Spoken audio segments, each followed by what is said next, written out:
I am Clovis II, king of the Franks, the son of Dagobert I and Nanthild, born into the grandeur of the Merovingian dynasty. My story begins in 639, a year that forever changed the course of my life. I was merely a child when the weight of the crown was placed upon my head, following the death of my father. Too young to comprehend the complexities of ruling a kingdom, I became a figurehead, with my mother, Queen Nanthild, and the mayors of the palace wielding the true power. In the early years, my mother acted as regent, a formidable woman who preserved the stability of the realm amidst the fractious nobles and the constant threat of rebellion. Her wisdom safeguarded the unity of Neustria and Burgundy, territories I inherited, ensuring that the kingdom did not fracture further. Under her guidance, I began to learn the art of kingship, though the reality of my position was far from the splendor often associated with it. It was during my youth that I encountered Nanthild, a young woman of Anglo-Saxon origin, sold into slavery in my court.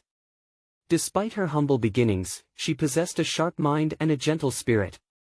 Over time, she became my queen and the mother of my children. Together, we strove to shape a more compassionate realm. Her influence extended beyond the court, as she worked tirelessly to abolish the enslavement of Christians, redeem captives, and promote charitable works. She became a beacon of hope for the oppressed, and I, inspired by her virtue, supported her endeavors. However, my reign was not without its tribulations. As a king, I found myself caught in the web of powerful noble factions and the dominance of the mayors of the palace, figures like Erchinoald and later Ebroin. The Merovingian kingship had become increasingly ceremonial, with real power resting in the hands of these officials.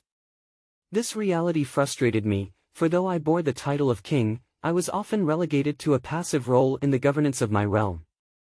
Still, I sought to leave my mark. I fostered alliances with the church, strengthening its position in my kingdom.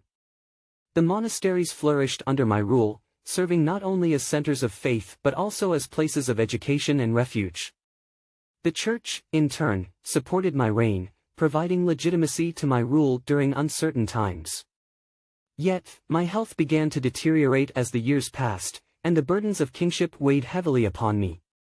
By 657, my strength had waned, and I succumbed to an early death, leaving behind a legacy shaped as much by my efforts as by those who surrounded me. Though my reign was short and often overshadowed by others, I take solace in knowing that I played a part in the enduring story of the Franks. My beloved Nanthild continued her charitable work after my passing, securing her place as one of the most remarkable figures of our age. Together, we sought to create a kingdom not merely of power but of justice and compassion, a vision I hope endures in the hearts of those who came after me. I am Clovis II, a king shaped by the tides of history, a man who sought to bring humanity to the throne, and a ruler whose story, though modest, reflects the challenges and aspirations of an age.